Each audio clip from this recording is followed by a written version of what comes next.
everybody. Welcome to a special episode of Friends Talking Nerdy. This is Tim Jousma, and with me I have the holiest of holies. I have the Reverend Tracy. What up, dogs? All right. You get the special Patreon greeting from the good Reverend here. I'm gonna try to shake it up for Patreon.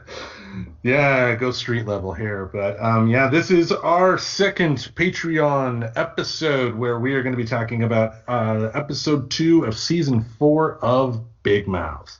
We're gonna, like we said last week, we're going to do a deep dive on each individual episode and post the results up on Patreon first, and then after a month, these episodes will go on to our regular feed. But like I've said on the show before, it's for me, it's important this year to do what we can to kind of increase our exposure to our audience to what our Patreon has to offer, and that means giving them stuff to listen to. So we're going to dive into Big Mouth. Are you ready? I'm ready. Let's do this. All right. Now, before we dive into anything specific here, what are your overall general thoughts of the episode? So, just to kind of give it, because I had found those little snippets. So, this episode is the hugest period ever. While Jesse deals with menstrual mayhem, Nick tries to avoid showering with the guys, and Missy gets a makeover from her cousins in Atlanta. So, overall, I really like the episode.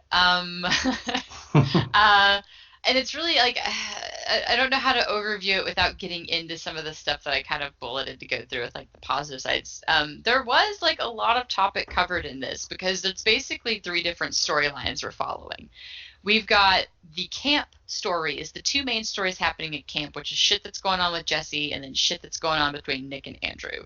And then we also have this cool little fun side story with like Missy and I hope I think they even like said like about discovering her blackness was like how they had put it in the show, but basically like it becomes clear that she is very unaware of like a lot of Black culture and an awareness to like security and how that can work sometimes when you're Black, and that comes up in this one, which it's interesting because a lot of times, most of their stuff is really around like the body itself and changes specific to the body. So it was interesting that they're going kind of reaching out a little bit more to other topics that still matter. Like they kind of lightly touched on the hair situation, which I'll go into that like when we actually talk about it. But I guess I broke it down possibly a little bit differently than you since I realized we were quickly talking about 3 different stories. I've got my most positive parts from Jesse's, from Nick and Andrew's, and from Missy's.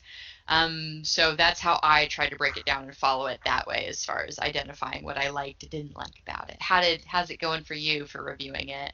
Yeah, well, I mean, the review was fine. I mean, how I did my review was just more extemporaneous, just, putting on the episode, and when a thought hit, I would write it down at that particular point. So, so I saw how you did your notes, and it's just like, that's Tracy, That's Tracy, organized little fucking freak, that's me.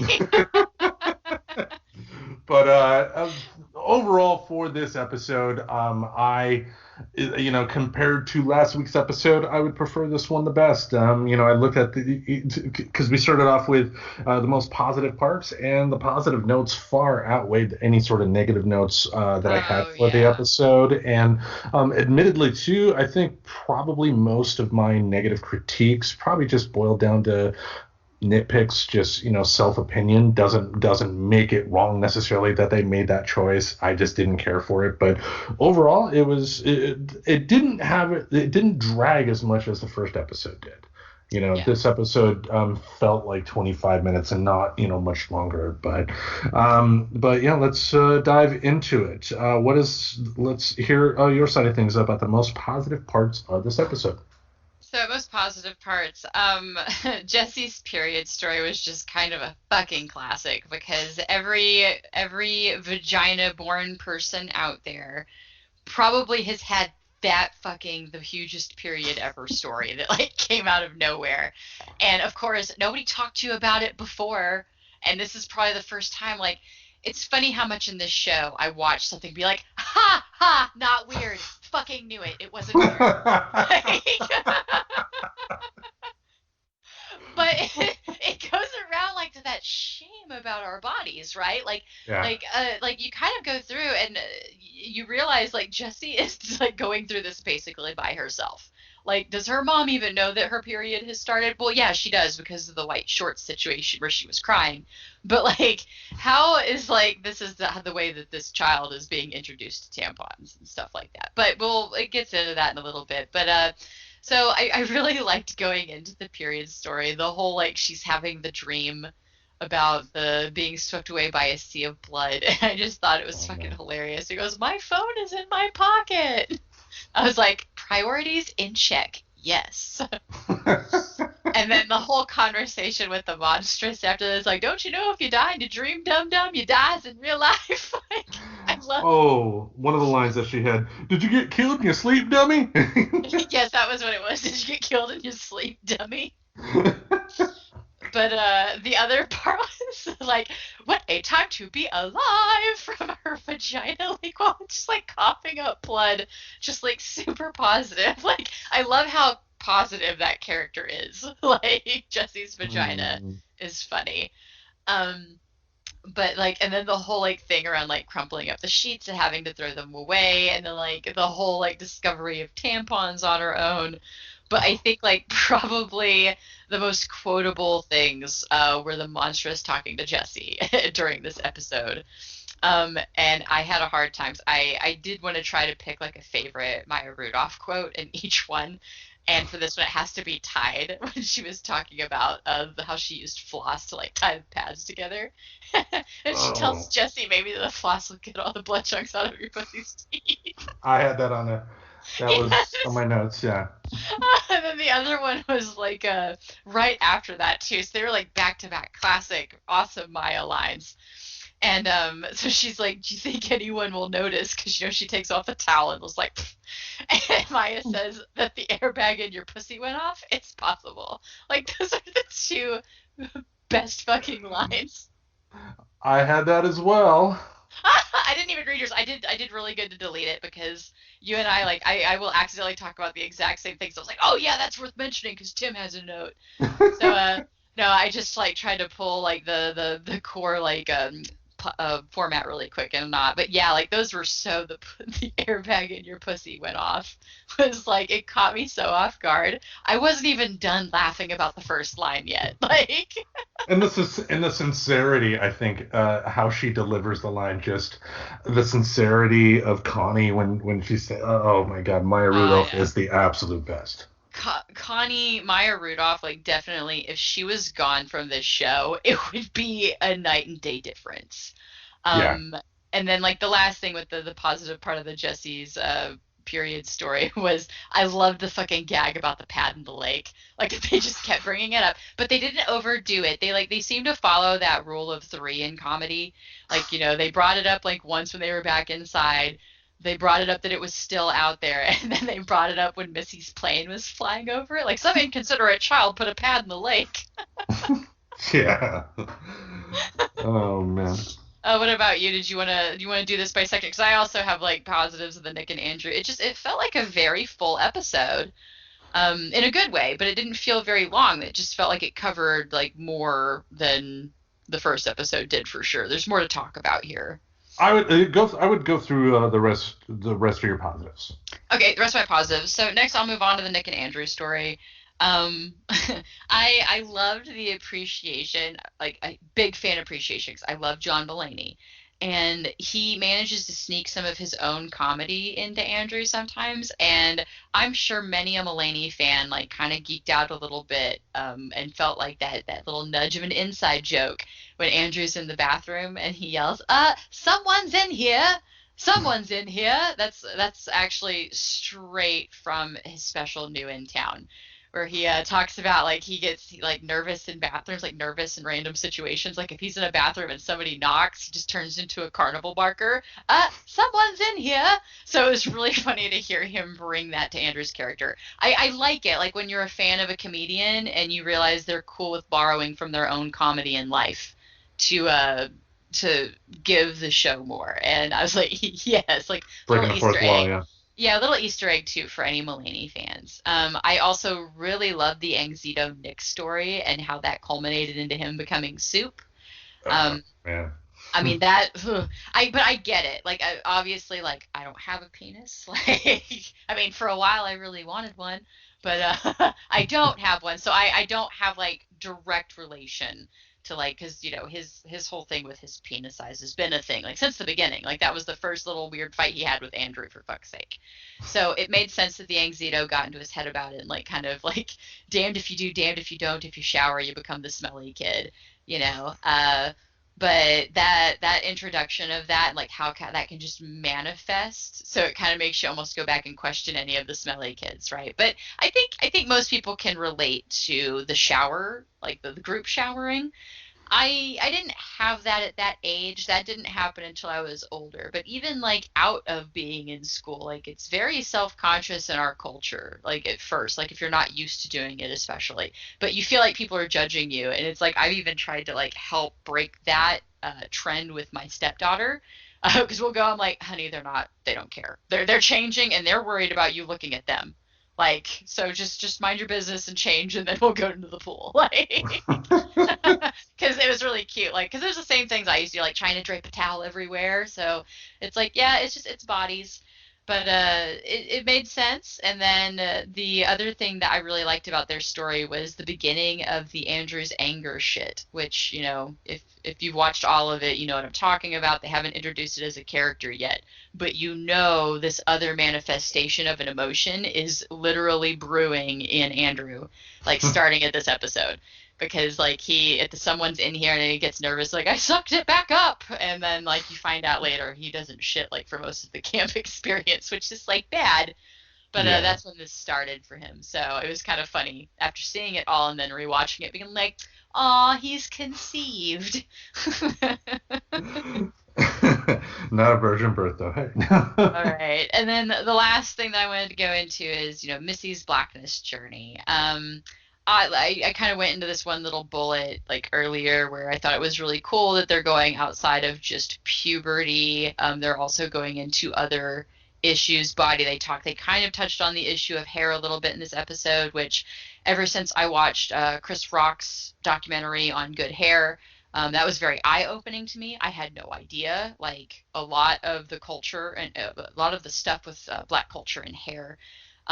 So it was interesting to see it kind of brought up, but that's more of a negative, I guess. I think they could have addressed some things a little bit better rather than stereotypical jokes. But I did like the part from Missy, which was, don't say knob. You're in America. If you must say it, say penis. Like, Yeah, I remember that, and just how matter of fact she said it. yes, but I didn't know this until this week. I didn't know that Missy is voiced by Jenny Slate, which gave me a new appreciation for her because, you've got your people with cartoon voices. Oh gosh, who does Mabel?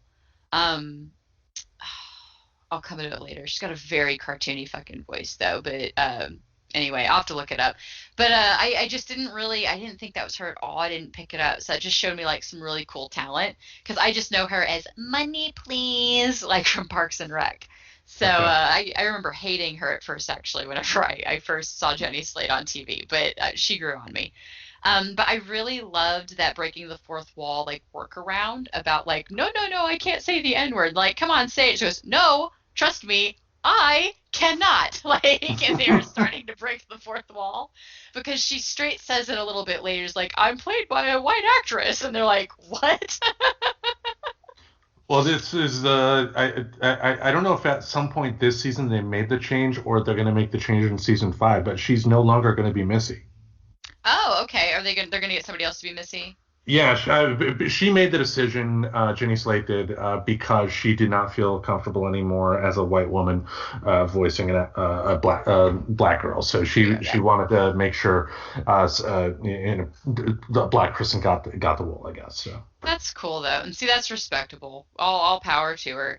I don't agree. I neither agree nor disagree with the move, if that makes sense. If she feels that that's right, cool. I always felt that the beauty of cartoons was the range of talent of somebody's voice, and that you could disappear and be anybody. But yeah, that's my slightly unpopular. I don't know, I'm not aggressive about it, so I guess it's not super unpopular. It's just a slightly unpopular opinion. But the last positive that I have on the overall episode was I absolutely loved the dark humor with Missy's overalls and saying goodbye to them. And it's like, no, I'd rather die. Just douse me in gas and light me on fire because it didn't want to go to Goodwill. Oh my God. And I love that little like tearaway to the cousins afterwards. Like, what a white girl thing to be talking to your clothes. Like, girl, you did the same shit over your blanks. Like, his name was Bonky, and don't act like you don't remember. Oh man. Just that nice bridge, you know what I mean? Like that whole like there was a moment there where you realize they're like, it's some white girl stuff, and then it's like, well, but she did it too. So there's that relation. See, there's bridges to build and commonalities. Yeah. But I just overall, I thought pretty great episode. Not a lot of bad to say. Yep. All right, we're going to my thoughts then. Some of the notes I had. I loved the dream at the beginning, foreshadowing at the start of the episode. It set up the dread of waking up to what Jesse did seem much more real. It was relatable. Yeah. I don't know if like the dream situation actually happens to women on a regular basis or at all, but they did an amazing job of getting a middle-aged guy like me having a sense of what happens to a young woman at that particular age. It was really well done. Love the line, "No one wants to eat your dick, milk." Oh God.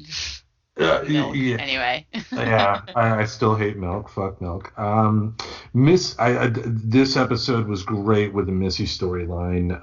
While there was some slight exaggeration at the airport scene with her father, and like, you're supposed to be on a tray, sir. You're supposed to be on the tray. I thought that was kind of funny though, because they're making fun of it. Like that is what they're trying to pay attention to. Is how the mom had like a fucking, oh, I left my box cutter in here, and you know. What they did a wonderful job of portraying people that, honestly, let's say it, these are people that you would see in Portland. Folks, they're Missy's parents. I love that they focus on this. They want to will away the racial divide in the country by pretending it doesn't exist, which Missy misunderstood as somehow her black culture is something that is a negative, and I'm glad that they really addressed that aspect of, celebrating your culture where you came from, because there is nothing wrong with that. I enjoyed the scenes with Jesse and Natalie in the episode, especially the scene where Jesse puts her soiled clothes in a bag and says she's going to bury them in a garbage can at night. Did a wonderful job at showing Jesse deal with the embarrassment she was dealing with. Again, it's realistic. I mean, everybody's had somewhat of a situation like that, to where just something happened. You don't want people to know what happened because you're embarrassed by it, and you do your best to hide it. And they did a wonderful job. Yeah.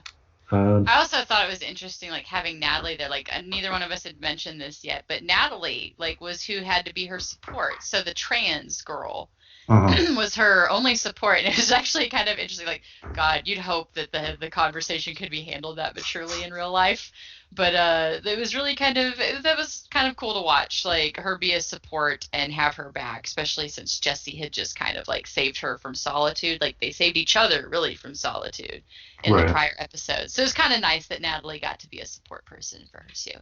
Yeah.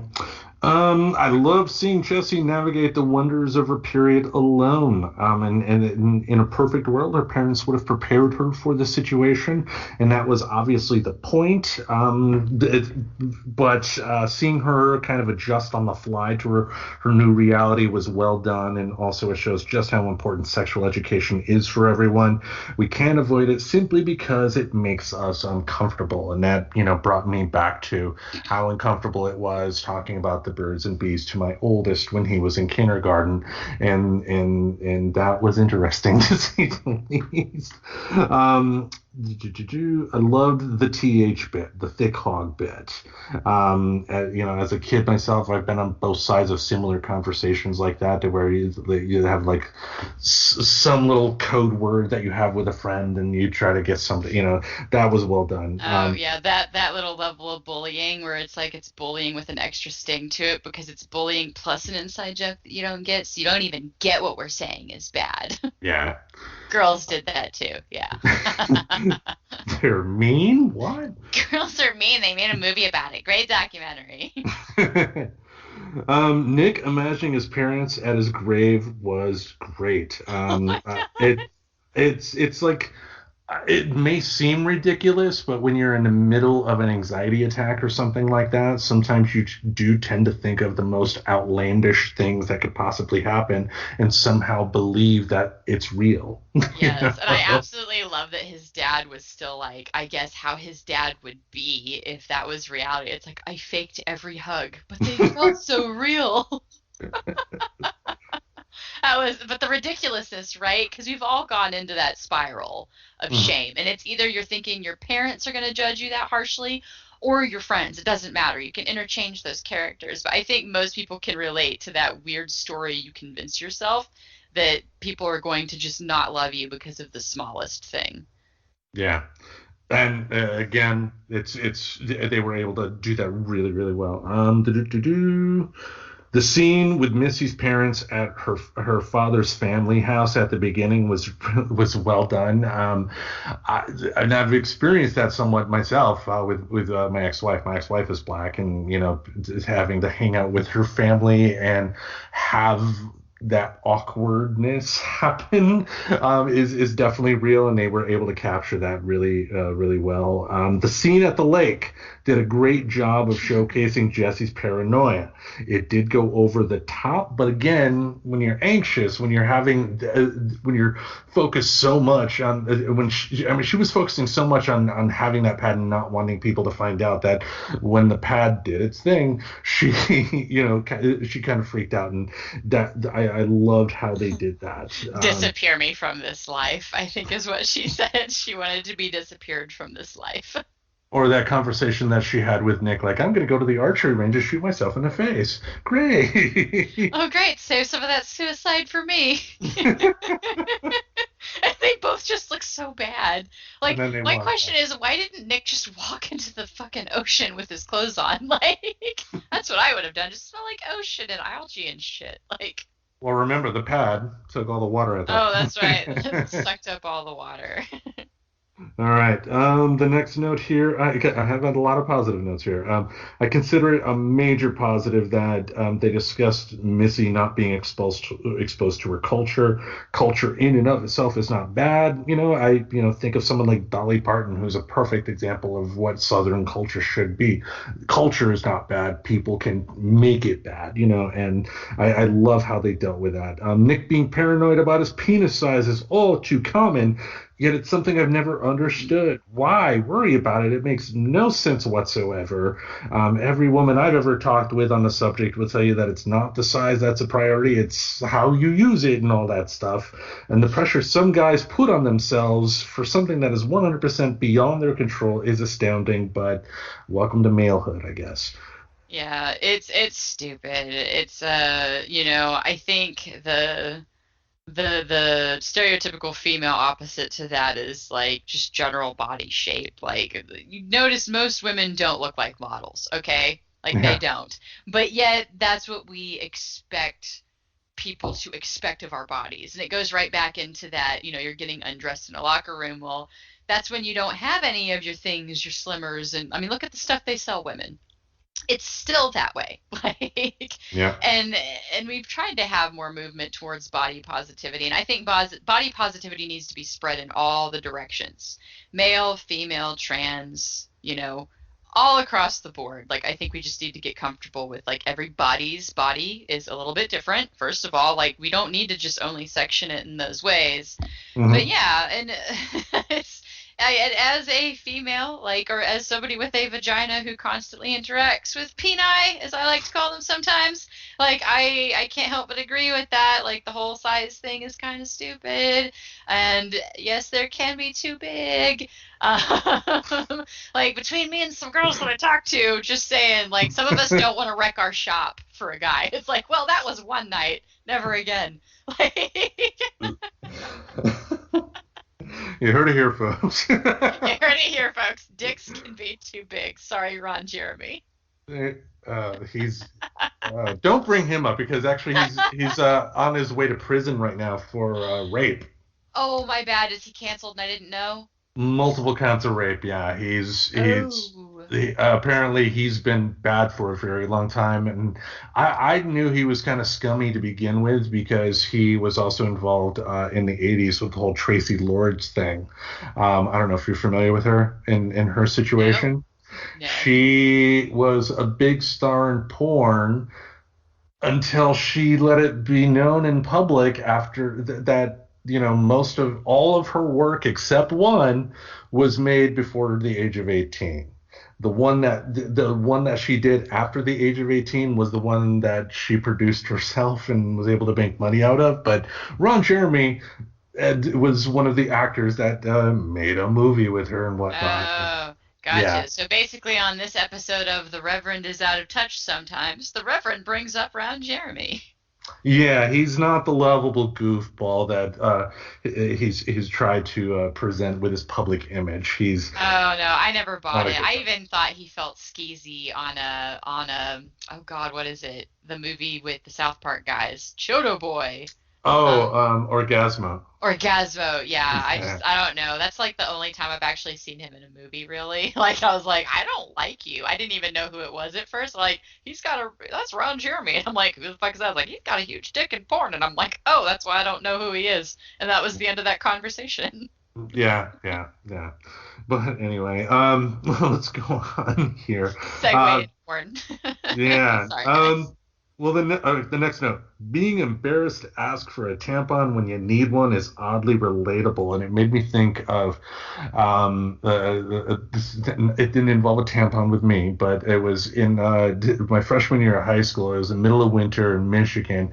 I had a cold and I had the sniffles, and I got so embarrassed about getting up to grab a Kleenex that I just sat at the table for like a good 20 minutes trying to get the snot to go away, but it kept getting bigger and bigger and just coming out of my nose to the point I had to have my hand like this and Oh my everybody God. looking at me and just but I related to Jessie being embarrassed by it when in reality if she went to her counselor and says can I get a tampon, they would have said here you go, and that would Yeah. have been it. But she wasn't prepared by her parents for this situation, at the very least her mother, and she didn't know how to react.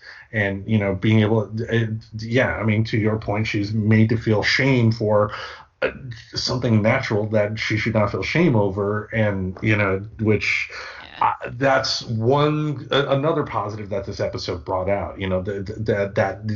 This type of shame should not be shameful at all. I mean, it's just a natural part, and it sucks. It would suck being a woman to have to wake up to something like that. That would absolutely suck. But again, it happens. It's just nature being nature, believe it or not. Yeah, it does. That's why it's like, just talk about it. It's cool. Talk about different ways. Like, hey, there's like a lot of different ways to manage that, but most women don't know them because we're not even comfortable about talking about having them in the first place. After the pad in the water, I mean, I loved how they had some of the other female campers like, oh, mine is like a Skittle that pops out and then it pops out and then And I it's just throw it this little away. thing. It just throws it away as this little thing. It's like, oh my God, why do I bleed enough for 5 people? But the girls said that. But I also love that if you notice the animation, each girl that had their own little story, like the Skittle girl, her eyes like moved like almost imperceptibly, but you could tell she was like embarrassed and just making that up. So I love Not that part. supposed to be talking about it. Exactly. Like totally natural. Not supposed to be talking about it. Yeah. The Super Plus tampons were frightening. It's Oh like my God. it's like if Henry Rollins and a tampon had a love child, and the line, the only way you're gonna get you're gonna get me out is by tying my string to the end of a fucking pickup truck. Oh my God. That skinny girl has fat periods. I mean, yeah, just how big it was, and yeah, yeah, that would be awfully scary. A young girl seeing something, that big, I don't know if I would imagine it having a voice or, anything like that. But anyway, why don't we see Rick's female doppelganger hormone monster Celeste? That was voiced by Maya Rudolph. Essentially Celeste is like the female version of Rick, but it's voiced by Maya Rudolph as well. And Oh, I that's didn't notice it was Maya. Okay, so yeah, Celeste. Yeah. yeah. But she was great. The scenes with Jesse trying the tampons for the first time was unique but funny. I mean, a little. I did find myself cringing a little bit, but again, I want the whole point of the episode was not to cringe at that because it's a conversation that needs to be had. So, Yes. And you know what? Hey, guys out there, just by the way, if you cringe at it, it's okay. That's not a sign of avoid the topic, though. It just means you cringed at it. It's cool. Like, it's yeah, cool. You're allowed to move on and continue to have the conversation and be an adult about it. yeah. The line, it tickles when he talks, and it's just like it can tickle in there. What? The vagina, like Jesse's vagina does have some good lines. And I liked how they covered that scene too, because there's something about making the vagina a character that really takes away from like, okay, so you realize you're watching the cartoon version of a girl's vagina, right? But like that's where it's like I like that they made it a character. It made it less awkward to talk about these things. And oh my god, like so relatable, so relatable. Like as somebody who I still remember the first time I ever tried to use a tampon, and it was bad, and I swore I would never use one again. But yeah, like the whole like, oh my god, it was dry and it stuck to the sides, like because she pulled it out too soon. Because Oh man. oh yeah, I can attest that that's a thing, and that hurts, doesn't feel good. But yeah, it was a very very relatable scene. It made it funny, and it made it like less awkward to actually like go back in time and even think about like my experiences with that personally. Oh man. All right. Last few notes here. I love the line, "You smell like a puke took a shit." That was funny. And Missy's hair subplot, I really dug that. And I love again how they showed her mother having a real flaw in terms of how she tried to avoid Missy's blackness but didn't make her mother out to be a villain. Her mother had the best intentions but There we wasn't go. right. And Yeah. that's what I really loved about it. And finally, I love the line from Connie. But on the bright side, all your underwear is gonna look like two mice fucked to death. Yes, and I'm like, yeah, like nobody talks about that either. Like, oh, get pretty underwear, but you're not going to be able to wear half of them in front of anybody ever again. That's why black underwear is the best. That's why black underwear means you're ready for sex because it hides all the stains. You heard it here, folks. Grogu, no. Okay, let's segue into the negative parts. What are the negative parts of this episode that you found? Okay, so yeah, I'm gonna go in order. So what's funny is I've got some stuff on the Missy story that is actually like the opposite of what you just said that you liked about it. So I'll end with that still. Okay. And I think I actually saw that you had a note about this too, but this was what my thought was: depict a chunky period. Asked no one ever. Yeah. But I couldn't help but really appreciate the albeit unrealistic conversation with Natalie after all of that. Like it's just visceral. Cause yeah, like that's something that happens to some And women and then nobody talks about it. And then it's like you think you like, oh my God, there were so many times I convinced myself that my period somehow gave me cancer that I can't even tell you. Like growing up and just being like, why is it like this? Like yeah, and how Jesse did the whole this on the screen kind of testing it. It's just like I don't need to see that. Yep, that I mean is uterine lining. That's it looked like oh no, never mind. Nope, I'm not even gonna put that out there. Okay, so You're welcome, Patreon fans. You're welcome, Patreon fans. Basically, yeah, they do depict that. That seems a little bit extra. But to be fair, I think there's like other, but that's next anyway. 'Cause the boys' locker room, that was really the most negative part about that story that I had, was really just the depiction of the chunkiness or whatever. Mhm. Was just like, ugh. But at the same time, it's like, but it's real. That was one of, like, see, not weird. Like, because I remember as a kid, like, freaking out, like, thinking something was wrong. Like, is too much of my body coming out? Like, that was a real thought as a child because nobody explains, like, that this can happen. Oh But yeah, man. so it was like, it was one of those moments where, like, I mean, I know now that it's not weird because, Google became a thing as I got older, and I went, hey, was that weird? Like, should I have gone to the hospital at this point in my life? So I did get to back research some of those things. Um, the boys' locker room scene, uh, while I can empathize over the anxiety of feeling exposed in a group shower situation, there were just parts I could have totally done without, like Milk's weirdness over a scrotum like mine would have been considered a delicacy. And then the other part where I was right with Connie's character because it was the milk, milk, lemonade around the corner, fudge is made.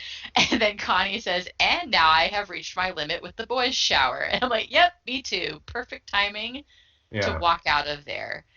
And then, this is a question. Is peeing blood like a normal boy occurrence? Like, have you ever known any dude to pee blood, like, from getting hit in the nuts? Like, that was my question. Because, again, like, a lot of the period stuff has been very on with exposing things that. So it genuinely made me curious. Like, have you ever? I've never heard. And I feel like the boys, like, 'cause I was one of the dudes growing up, like, Yeah. nobody ever explained that ever happening to them. So I don't know if that was just. It felt I for no mean, reason. it could potentially happen, sure, but maybe it's just me, but I would like to think that the people I know in my life who would get hit in the junk so hard that it could potentially cause blood to be in their urine would say, I need to go to the doctor for this one. Even at that Yeah, age. but it's the kid aspect of it. It's like Brian Regan's got a joke about, like, when you get hurt suddenly you have a bunch of 5-year-old paramedics, and they're just doing their best. So there's the opportunity, I guess, where I could see that being an occurrence if it happened that easily. But it's like, okay, so to my knowledge, dudes don't pee blood. And so it's like, okay, when I compare that to the chunky period thing, I'm like, well, at least that actually, like, happens and is normal. Like, the peeing blood thing, like, that character was just unnecessary to me. Yeah, I didn't care for him, but we'll go into that one with my Gotcha. notes. And then, so Missy's story. I actually felt the black hair discussion could have been handled a bit better. It seemed very superficial, but I do think that comes from a background of watching, like I said, the documentary from Chris Rock called Good Hair. Um, so I don't know. And I also didn't know how I felt about the your parents aren't letting you be black, because I think you wrapped it up well in the end. You kind of said, like, her intentions were good. So, because that was what was getting me, about some of that story, was they Yeah. made the mom out to be a bad guy when really she just doesn't know anything about it. And she didn't prioritize it, because if you think anything about those two people, it is the dad has a bra exclusively for carrying beets. That's come up a few times, if you recall that joke. And I don't know, they just seem to be them. And they don't care about anything that anybody says that they were supposed to be. And so that's how I took those as a couple, because it's been kind of, one of the passive jokes about Missy's dad is that he doesn't act black, which I still ask what the fuck that even means to say that, because to me that kind of thought is some of the issue. But it didn't seem like their intent was to keep her from it. Like, there was a little bit of discomfort, but a big theme to this show is the tabooness of this stuff and how we don't talk about things. So it became clear to me that I don't think it was like we don't want her to be, and, like, was at the airport when the mom was trying to figure out how to get around the whole dad being scanned and treated differently. Like, Missy points out why his dad always, like, treated this way at the airport. And it's Right. like, it's a sensitive and uncomfortable topic, especially if you are white. To be fair, it is hard for us to talk about that because we don't know what the fuck we're talking about. We don't. Like, Yeah. I'll say it. I think South Park, nail on the head. I don't get it because I don't get it. So, of course, it was going to be uncomfortable for her. And now I do think it was a total misstep on her part.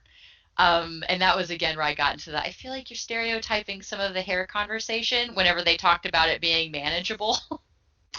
Well, but that is an honest conversation. I mean, Yeah. because yeah, I mean, there's if black women will be the first to tell you that they put a lot of effort into their hair, and Yeah. like stuff like weaves and whatnot. I mean, there's one thing you don't fuck around with at all: it's a black Yes. woman's hair. You know, Yeah. she will cut you. And You from a know. lot of it, I also understood is like the chemical processes they do. Like there's a lot of stuff with the hair, and Or like the not knob, knowing that, yeah, yeah. the And I guess what braids. I mean is knowing that that is a subtext to the conversation they are having is fine. But it's kind of like, Missy's mom, assuming that a lot of people are like Missy's mom and just don't know. She didn't know saying that it would be hard for her to manage was going to be offensive because she doesn't know the background of black hair. But I don't know. I like the overall story. I didn't dig the pitting Missy against her parents, who I feel are generally speaking very well-meaning characters. It's not like Jay's parents. They're obviously very shitty. Yeah, yeah. Those two people have always been depicted as very kind, good people who will take people in and don't really care for like a stereotype or an expectation on how they should be. And they've been played that way. So that was the only thing that bugged me. I'm not saying like I like how that I like that it was awkward for her, and I like how it was her awkwardness was addressed. I didn't dig the accusatory nature behind some of it. I I didn't from dig the cousins turning her against her parents, basically.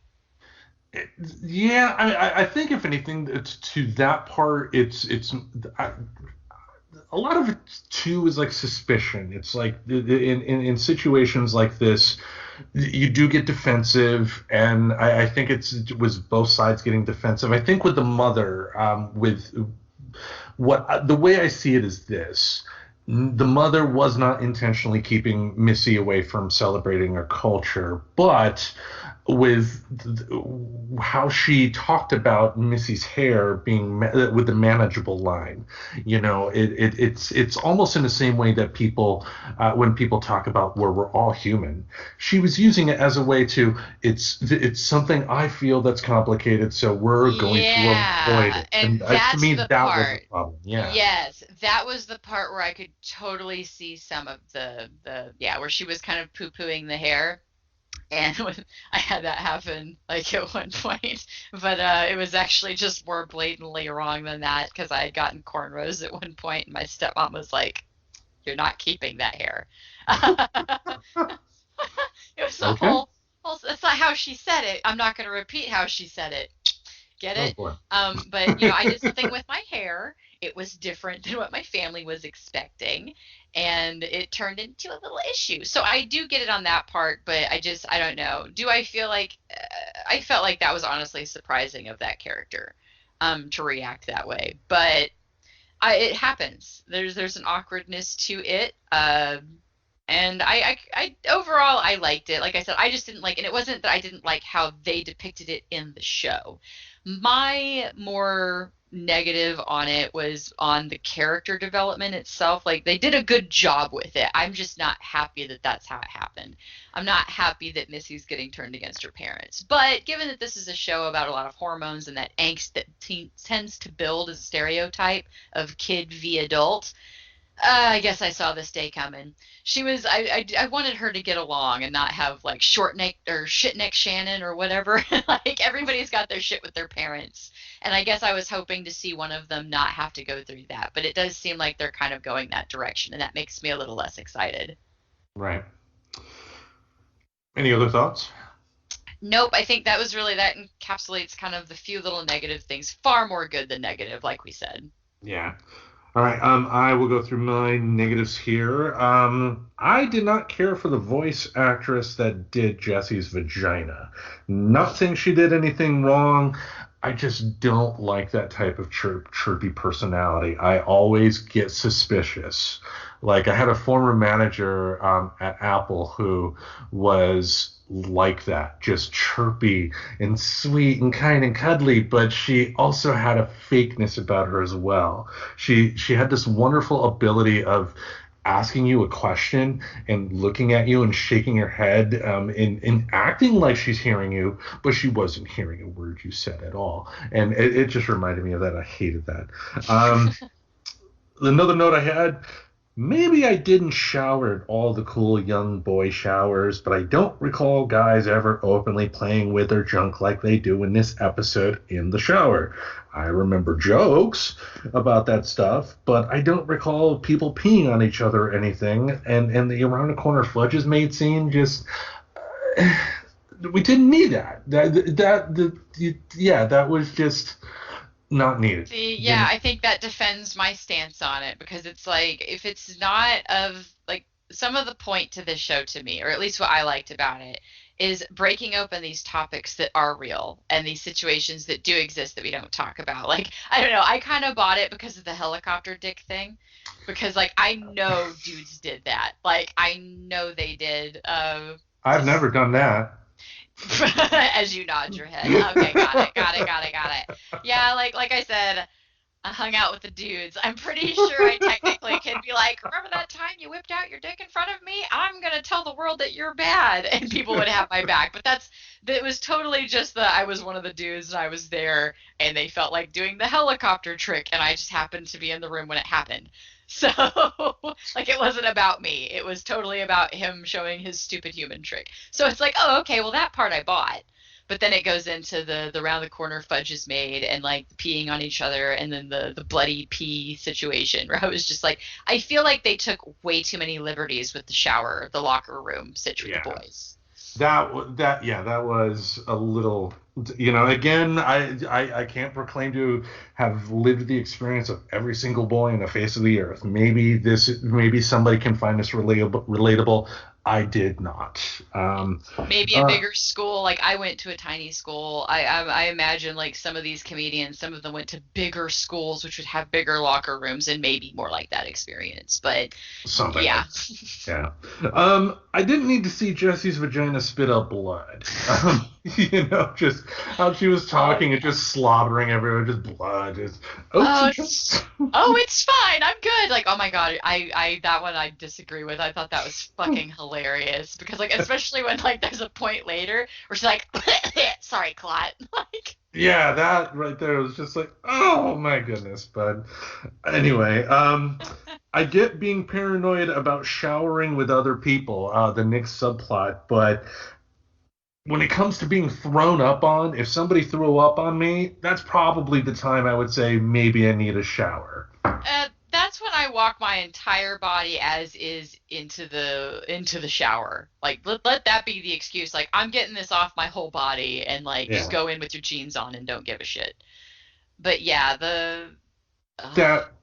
I mean, I get the point they were trying to make, but they went a little too overboard and made it seem a lot more unrealistic than what they were intending. But last but not least, the scene with Missy in her overalls just dragged. I get the intention, and the intention behind the scene is a major positive in terms of that was Missy's moment of breaking away from her childhood. That and everybody's had something that that would remind them of childhood that they finally break away from, and I like that they were trying to go for that. I just think it dragged a little bit, but at the end of the day, that part just didn't click with me more than anything. So admittedly, that's probably just more of a nitpick. If it works for somebody else, great. For me, it didn't work. So and then for me, that was one of my favorite parts because I really dug the humor. I dug the wanting to grow up and get into your more adult clothes and getting away from little kid stuff. So there was a lot about it that I appreciated.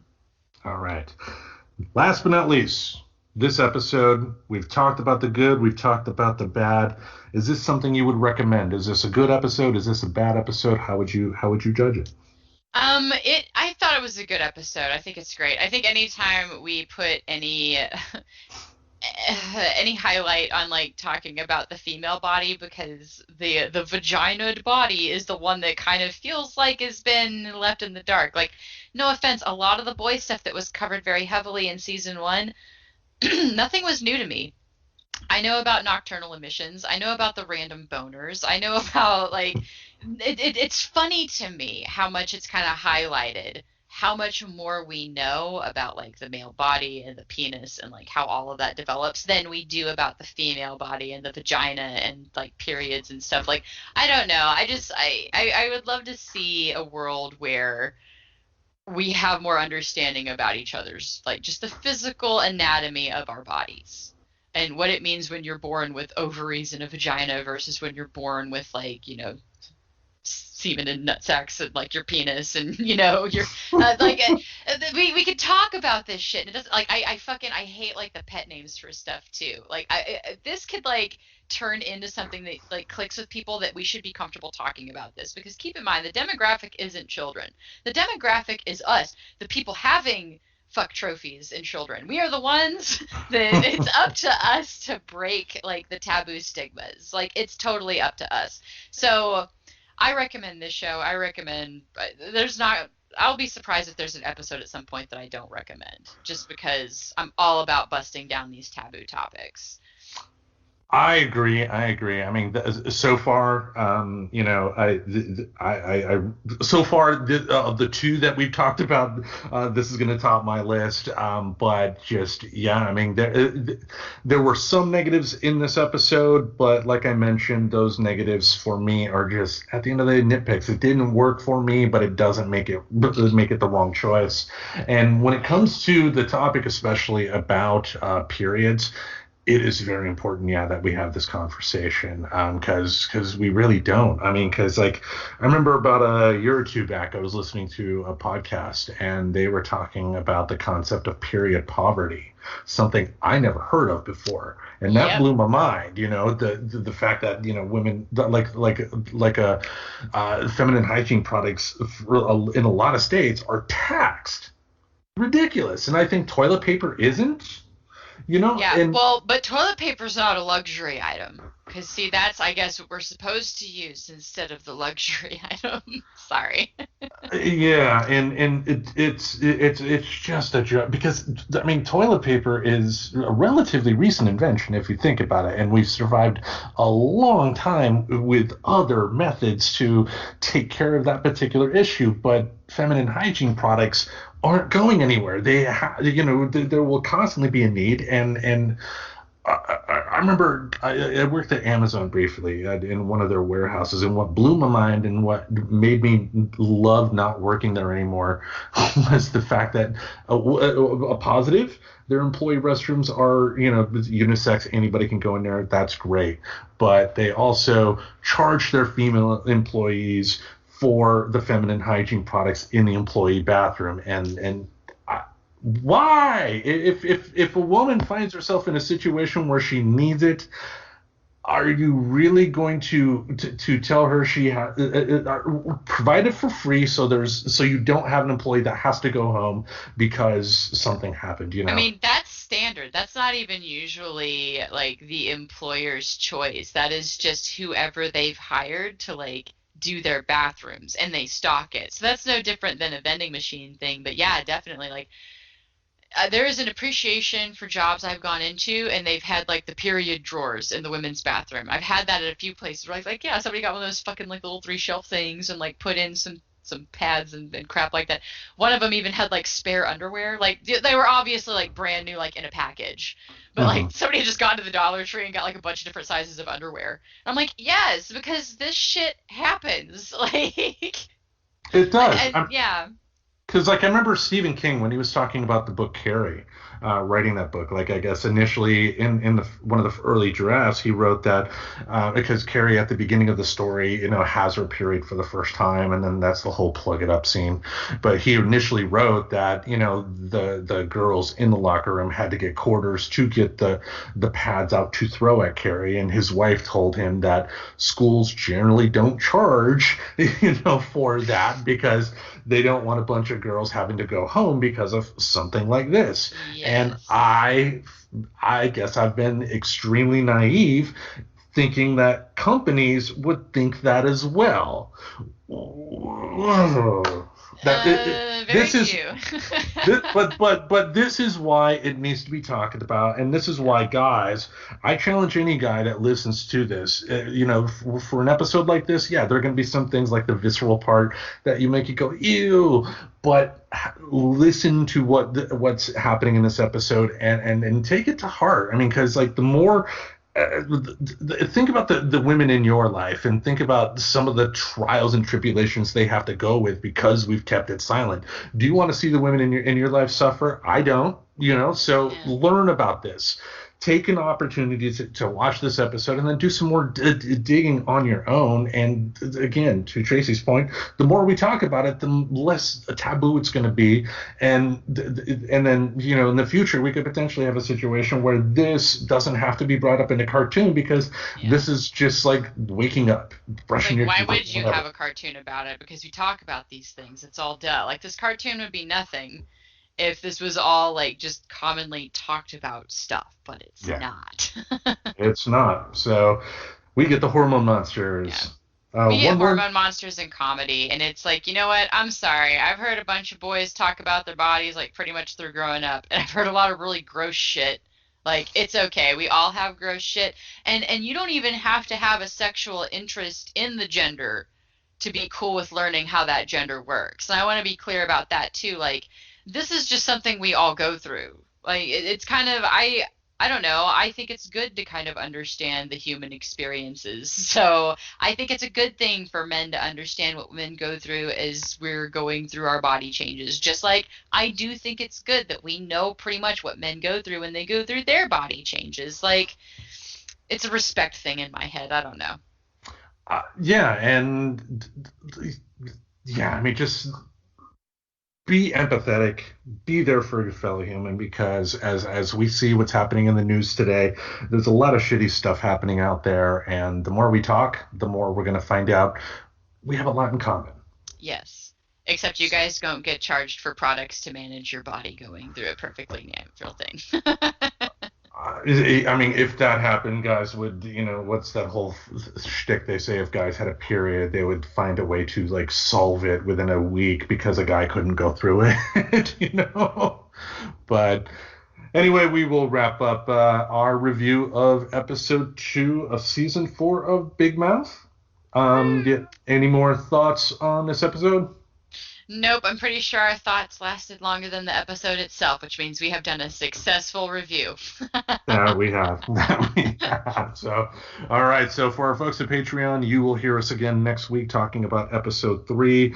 And like we said, if you are hearing this on our regular podcast feed, we will release these episodes will be released 1 month after they're on Patreon, because we want to give people an incentive to go on Patreon to help support us. And doing the Patreon route supports us. The more support we get, the more we can have fun with the show and do some other things. So exactly, yes. If you love what we're doing here, spread the word. Even if obviously these are tough times, even if you can't personally help financially, share a link. I mean, if we put a new episode out and you like what we do, spread the word, spread the love. We'd appreciate it.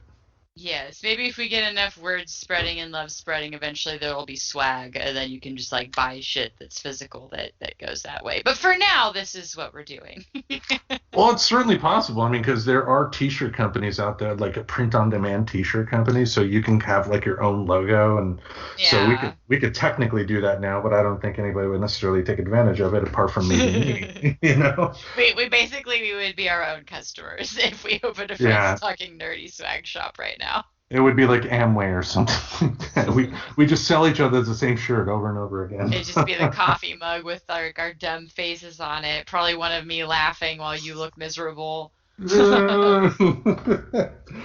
All right. We will wrap it up then. Thank you all for listening, and we will see you next week.